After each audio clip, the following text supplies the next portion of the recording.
Bezrat Hashem, nous allons lire 2 parachiotes, mais que dans tous les cas, elles sont toujours pendant cette période qu'on appelle le Ben Hametzarim, entre le 17 Tammuz et le 9 Av.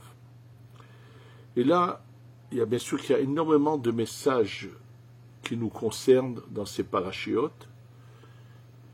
Il y a le message de ces tribus qui, pour leur pâturage, préfèrent rester en Cisjordanie et ne pas rentrer en Eretz Israël.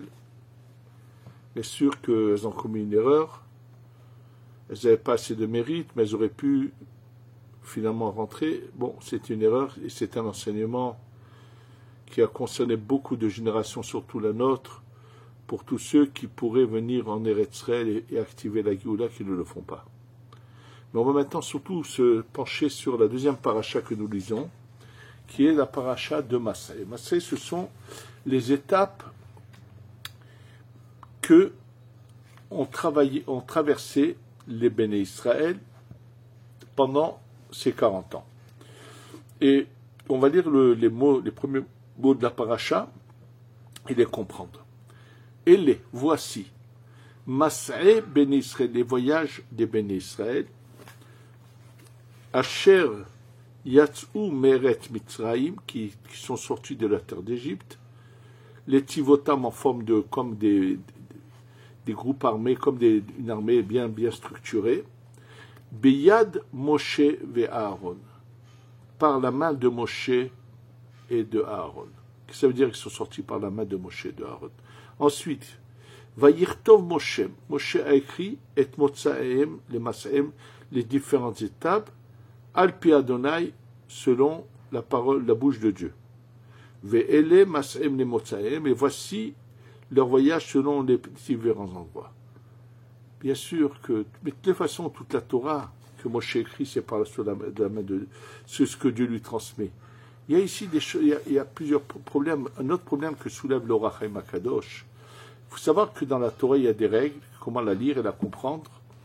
Et à chaque fois qu'on a le mot Élé, voici, cela, ça veut dire que ça vient annuler des choses antérieures. Lorsque le mot est écrit Ve-Élé et voici, alors ça rajoute sur ce qui est antérieur. Lorsqu'il y a le mot Élé sans un vav, sans le mot Ve-Élé, mais Élé tout simple, vient annuler quelque chose d'antérieur. Qu'est-ce qu'il y aurait de annulé ici, puisque on nous parle d'étapes qui ont eu lieu.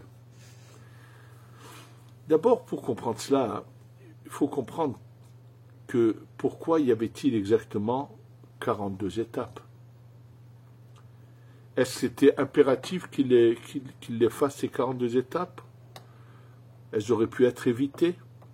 D'un côté, nous savons que le chiffre 42 représente 3 fois 14. 14, c'est la main Yad en hébreu. Yad en hébreu, c'est 14. Nous savons que, selon la Torah, nous n'avons pas deux mains, mais on en a 3. À droite, gauche et le corps. Oui, on a 3 mains. Le mot Yad en hébreu, c'est 14. 3 fois 14, c'est 42. Ce chiffre 42 se retrouve à plusieurs endroits le long de la prière. Dans le Kaddish, il est 4 fois en allusion le 42, puisque le Kaddish, c'est une sorte d'échelle, un peu quelque part, quelque chose qui va faire que un monde inférieur va monter à un monde supérieur. Nous commençons la prière dans le monde de la Asiya, arriver au plus haut de la Asiya, qu'on doit passer à la Yetzira et réciter un Kaddish, et ensuite de la Yetzira à la Bria. Ça veut dire que ce chiffre 42 se retrouve encore dans d'autres endroits, est une lumière qui descend d'en haut, qui est sous forme de 3 mains, qui prend les choses d'en bas et les fait monter. Donc c'est ça les 42. Sachez que ces 42 étapes dont on va tout de suite expliquer, il faut savoir que ce qui est marqué dans plusieurs livres des élèves du Baal Shem Tov, que pendant cette période des 3 semaines, on a 21 jours et 21 nuits, 42, oui. Sachez que c'est une période qui est, pour celui, comme je vous l'ai déjà dit, c'est la dévoilée, C'est une période où on peut monter très haut, on peut monter, arriver au sommet de... C'est une préparation intense pour s'élever et qui, bien sûr, bien précède bientôt Rosh Hashanah. Donc, si c'était une nécessité qu'il y ait ces 42 étapes de l'Égypte jusqu'en Eretz Israël, c'est-à-dire du fin fond des abîmes vers le plus haut, dans ce cas, pourquoi, lorsqu'ils envoient les explorateurs, on voit que c'est à ce moment-là qu'il y a une punition qui les fait rester plus longtemps? Alors, pour comprendre, d'ailleurs tout est caché dans les mots de ces premiers versets que je viens de vous lire. Vous sachez que cette lumière qui descend d'en haut, qui est le chiffre de 42, vient de cette manière-là. Le nom de Dieu s'écrit par 4 lettres. Yud, ensuite le He, le Vav et le He. 4 lettres. Maintenant, sachez que les lettres, quand on dit le mot Yud, si je devais l'écrire, je vais écrire Yud, Vav, Dalet. C'est-à-dire que la manière dont je l'ai prononcé, je peux remplir le Yud et l'écrire d'une manière où je pourrais le lire comme ça. Donc le Yud s'écrit tout, quand je le remplis, ça s'appelle Malé, je remplis les lettres, je vais écrire le Yud, Yud, Vav, Dalet. C'est comme ça que je le prononce d'ailleurs. Le He va s'écrire avec un Yud, ça va faire 2 lettres, on est à 5. Le Vav va s'écrire Vav, Yud, Vav, 3 lettres. Et ensuite, le dernier He va s'écrire He, Yud, encore 2. Au total, je suis arrivé, j'avais 4, et maintenant j'en ai 10, je suis arrivé à 14. Maintenant, ces 10 lettres que j'ai écrites, je peux après chaque fois prendre chaque lettre et de nouveau la remplir. Ça s'appelle Malé, démalé. Je vais prendre l'exemple du Yud, que j'ai écrit Yud, Vav, Dalet, et je vais écrire le Yud, Yud, Vav, Dalet, le Vav, je vais l'écrire en entier, le Dalet en entier, et donc je vais encore remplir. Si je fais cela, je vais arriver à 28 lettres. 4 plus 10 plus 28, c'est 42. C'est-à-dire que la lumière divine, le Yud, Kevav, qui est les 4 lettres de la source de la lumière, en descendant, se remplissent et se remplissent de nouveau. Et cette lumière intense qui descend fait monter les choses. C'est ce qui se passe également dans le Kaddish, qui est dans la prière. C'est ça les pensées, les kavanot de celui qui a étudié la kavana du Kaddish, du Harizal et du Rashash, saura dans le livre du Rashash faire la kavana, où il y a Baruch Hashem, grand nombre de minyanim aujourd'hui, qui font la tfila avec kavana, et qui récitent comme ça le Kaddish. Il en est de même pour le Kaddish qui concerne la montée de l'âme du défunt. Grâce à celui qui sait bien le faire, fait descendre des lumières qui vont aider l'âme là-haut à monter d'étape en étape à chaque fois que le Kaddish est récité. Donc, apparemment, si c'est une nécessité, il y a un problème. Comment se fait-il qu'on nous parle de la punition? En réalité, il faut savoir d'abord à quelle étape s'est passée l'histoire des explorateurs. L'histoire des explorateurs s'est passée quand ils étaient à la 14e étape. Lorsqu'ils étaient à la 14e étape, ils ont demandé à envoyer, et là, malheureusement, ils ont trébuché, ils ont mal agi, ils ont été punis, qui resteraient 40 ans dans le désert, et Dieu a eu pitié d'eux, c'est que les 40 ans n'ont pas été comptés depuis la sortie d'Égypte, et non pas depuis le moment où ils ont fauté. D'ailleurs, même ceux qui devaient mourir, qui avaient plus de 20 ans, ça a été compté uniquement à partir de l'envoi, et à la fin des 40 ans dans le désert, depuis la sortie d'Égypte, ce décret s'est arrêté, et finalement, la dernière année, personne n'est mort, et ceux qui étaient en vie sont rentrés en Eretz Israël. Oui. Alors, que s'est-il passé? Il faut savoir que dans le chiffre 4, se trouvent en puissance, les chiffres suivants, le 10 et le 28, sont en puissance en lui. Et là, qu'on nous dit qu'en réalité, Hachem avait prévu qu'à la 14e étape, ils allaient rentrer en Eretz Israël. Alors vous allez dire, et qu'est-ce qui se passe avec les 28 étapes qui manquent?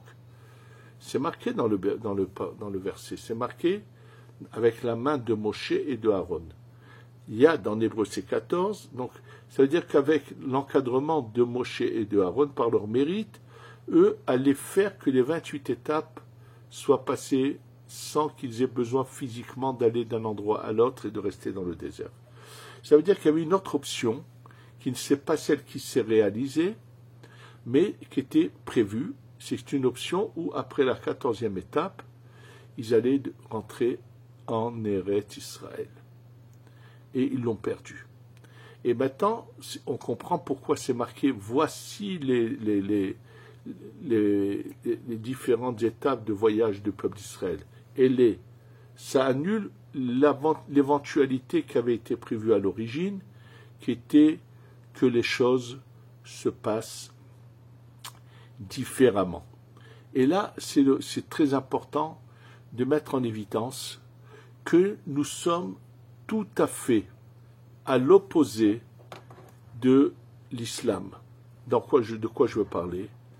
Il faut savoir que dans l'islam, chez les musulmans, d'une manière générale, il y a ce qu'ils disent eux, maktoub, qui veut dire ça y est, c'est écrit, il n'y a plus rien à faire.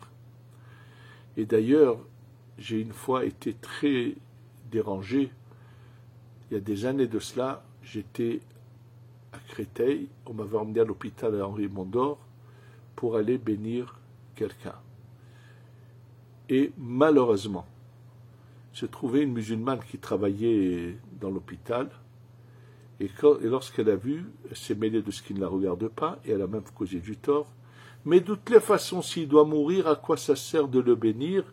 Il mourra quand même, et je n'ai pas cherché à parler avec elle, mais c'était comme si que le Satan en personne était venu pour que la bracha ne puisse pas agir, malheureusement. Oui, il faut le savoir, et nous, ce n'est pas du tout cela. Et je voudrais, à cette occasion, vous parler d'un sujet que j'ai eu des fois déjà l'occasion dont vous parler. C'est quand ils ont commencé à vouloir découvrir ce qu'ils ont appelé les codes de la Torah. Et je me souviens, quand ça a commencé à se répandre en Israël, c'était un professeur de l'université de Be'er-Sheva, monsieur très religieux, que j'ai eu l'occasion de voir, qui lui en a fait une sorte d'idolâtrie. Je crois que c'était professeur Rips, je ne me rappelle pas exactement de son nom, mais je l'ai vu de mes yeux. Il en a fait une sorte d'idolâtrie. Et c'était à quel moment j'ai pu l'occasion de leur montrer qu'il ne fallait pas du tout tenir compte de tout cela. Je vais vous dire à quel événement. À cette époque-là, j'étais dans un collège qui s'appelle le collège de Nahar Shalom, et il y avait dans ce collège un autre collège de jeunes de Baalei Tshuva qui recevaient des cours de Gemara, et parmi eux, il y en avait un qui était en relation directe avec ce professeur. Et c'était pendant la guerre avec l'Irak, où Saddam Hussein envoyait des scuds sur Israël, et à chaque fois qu'il y avait un scud, le lendemain, ce professeur, dans la nuit, cherchait. Alors, qu'est-ce que c'est les codes? C'est de chercher en sautant un nombre de lettres, former des mots, et il arrivait à trouver toutes sortes en faisant avec des règles bien précises, bien sûr, des choses, et il trouvait la date, le scud qui est arrivé, et ainsi de suite. Et je me souviens qu'à la toute fin, lorsqu'on était déjà vers la fin de cette guerre du Golfe, avant que Saddam Hussein soit totalement évincé, celui qui était en relation avec le professeur Rips nous dit au collège, attention, là il va y avoir un scud avec beaucoup de morts. Alors je lui ai dit, écoute, tu arrêtes tes bêtises. Il m'a dit, mais à chaque fois qu'il a trouvé, après qu'il y a eu un scud, il a trouvé, et avec il a vu, et maintenant il voit qu'il y aurait des morts. Je lui ai dit, tu arrêtes tes bêtises. Quand c'est marqué dans la Torah que Moshe veut voir, il lui dit, je vois ta face, Hachem lui dit, non, tu ne peux pas voir ma face, tu verras que mon dos. Mais il y a marqué l'inverse à la fin de la Torah, c'est marqué, Asher Yedao Adonai, panim el panim, que Dieu a eu la connaissance à Moshe face à face. Donc comment il lui a pu lui dire, non, tu ne peux pas voir ma face, tu verras que mon dos. En fait, j'ai entendu au nom du Khatam Sofer, il lui dit, sache, les événements, je ne pourrai jamais te les montrer à l'avance, puisqu'il y a un éventail d'options. Après coup, tu peux trouver une des options qui a eu lieu, tu la comprendre et la savoir. Mais c'est-à-dire qu'à tout instant de notre vie, c'est nous qui écrivons notre histoire, c'est nous qui traçons les étapes de notre vie, c'est nous qui choisissons le chemin qu'il faut choisir, c'est nous qui en sommes les responsables. Dans ce qu'on va dire dans cette lamentation de Echa, qui s'est marqué que d'en haut ne vient aucun mal. Oui, d'en haut ne vient aucun mal, mais quand cette lumière elle descend, et elle se revêtit de l'être, ces lettres, tout dépend comment elles vont s'unir par rapport, c'est la personne qui fait ce choix, et il y a deux mots qui ont les mêmes lettres, mais il y a plus que ça, mais entre autres, je parle du mot oneg qui est le plaisir le plus grand, oneg Shabbat, le plaisir, et il y a le mot nega qui est les plaies, qu'on parle des negaim, ceux qui avaient cette lèpre qu'on appelle nega. Ce sont les mêmes lettres, le mot oneg s'écrit ayin, nun et gimel, le mot nega s'écrit nun, Gimel Aïn. Alors, qui sait, qui choisit comment cette lumière va se revêtir, sous quelle forme elle va venir, c'est l'homme qui l'écrit. Et donc, ce que je lui avais dit, tu arrêtes tes bêtises. Et finalement, juste après, effectivement, il y avait eu un scud, mais il était parti en Arabie Saoudite. Il a touché une base militaire de l'armée américaine, et je me rappelle qu'il y avait eu à peu près une quarantaine de morts de soldats américains. Donc après, quand je l'ai vu, je lui ai dit, tu vois bien que tu disais n'importe quoi. Il a vu des morts, il a vu quoi? Personne ne sait l'avenir. Tu vois bien qu'en Eretz Israël, rien ne s'est passé. En fait, il y avait même une autre possibilité, c'est que dès qu'ils sortent d'Égypte, s'il n'y avait pas eu avec eux le Haïr-Evrav, ils allaient directement en Eretz Israël. C'est-à-dire que les 42 étapes seraient passées en une. Il y a un éventail d'options dans la vie, c'est l'homme qui fait son choix. Et c'est lorsque l'homme insiste, demande des choses, il peut après amèrement le regretter, parce que par le fait qu'il a demandé quelque chose et qu'il a insisté, et si on le lui donne, il risque d'avoir fait un mauvais choix et d'avoir raté des meilleures opportunités qu'il aurait pu. Je vous ai donné déjà l'exemple de Léa, qui sait que Yaakov va avoir 12 enfants, et que lorsqu'elle a le quatrième, elle se dit, de 4 femmes, donc elle savait que 3 pour chacune, lorsqu'elle a son quatrième, elle remercie Akadosh Baruch Hu. Mais cette option qu'a vue Léa, c'était qu'une option de 12 tribus. Il y avait une autre option, celle où il devait y avoir 15 tribus. Oui, il devait y avoir 15 tribus. Il fallait savoir que lorsque Yaakov veut s'unir à Bilha, il a fait descendre 2 Neshamot, mais à cause de Reuven, elles ne sont pas venues, elles sont venues plus tard chez Yosef, dans les 2 enfants de Yosef, Ephraim et Ménaché, et que donc ça aurait fait 14. Dina, qui devait être un garçon, c'est Léa, à cause de sa prophétie, il l'a transformée en fille, elle aurait dit ça aurait fait 15, c'était une des options. Il y a une deuxième option, 24 tribus, 12 chez Yaakov et 12 chez Yosef. Yosef les a perdus à cause de cette perte de semences. C'est-à-dire que l'homme écrit l'histoire et il n'y a pas de maktoub comme le font ces musulmans, et que c'est nous qui choisissons notre marche à suivre. Et de là, on va apprendre une chose. Pendant cette période de ces 3 semaines, si on insiste et on demande à Kadosh Baruch Hu de nous faire descendre le Beth Amikdash, on pourra l'obtenir. Je voudrais pour cela vous rappeler ce qu'a dit le Chafetz Chaim. À l'époque du Chafetz Chaim, il s'est passé l'événement suivant. Il y avait une communauté dont le Rav était parti, et cette communauté, qui était une communauté importante, qui comptait plus de 30 000 juifs, qui était une ville apparemment une ville très importante, d'un haut niveau, voulait absolument un Sartarav qui était dans une communauté plus petite, et il le voulait absolument parce qu'il avait une renommée d'être quelqu'un de vraiment de grand, de géant.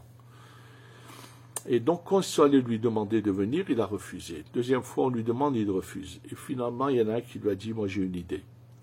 Il est venu, il lui a dit, Kvod Arav, il y a 30 000 personnes qui t'attendent. Quand il a entendu cette phrase, ça l'a ébranlé. Il a dit quoi, 30 000 personnes m'attendent, et je refuse, je ne peux pas refuser. Et il leur a dit, je viens tout de suite avec vous, et après vous prendrez ma famille et mes affaires.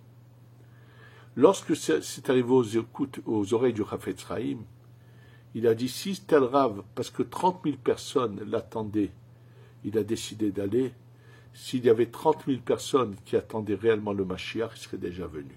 C'est les paroles du Chafetz Chaim. Nous pouvons changer le cours des choses.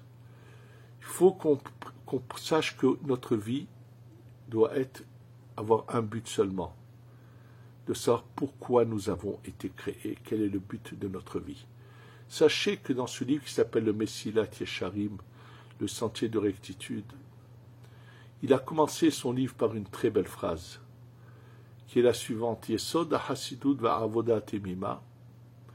La base de la Chassidut, d'être quelqu'un qui va être parfait vis-à-vis d'Hachem, et le service le meilleur, c'est à condition que ce soit clair, que ce soit une vérité chez l'homme. Mahovato be'olamo. Quelle est son obligation dans son monde? C'est-à-dire, pourquoi tu es là sur terre? Qu'est-ce que tu fais? Sachez que celui qui prend conscience et qui dit, moi je vais être l'enfant d'Hachem, le faire le maximum arriver, Hachem lui donnera.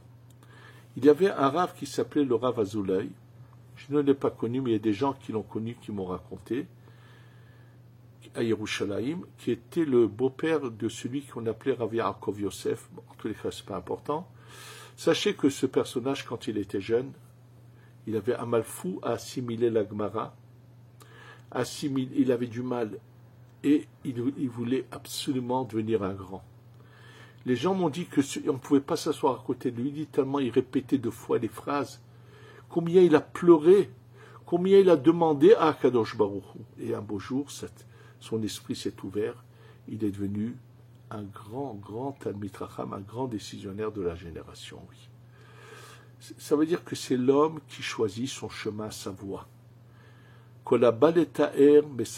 Celui qui veut se purifier, avancer, il peut le faire.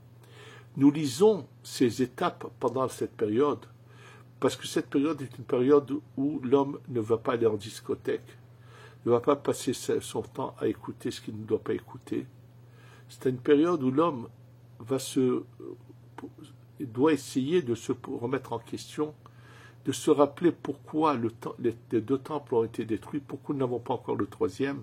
Celui qui pense à tout cela et qui veut chercher le rapprochement avec Hachem, cette période est propice pour aller d'étape en étape et d'aller jusqu'au bout. Il y a une lumière cachée qui peut nous aider à monter.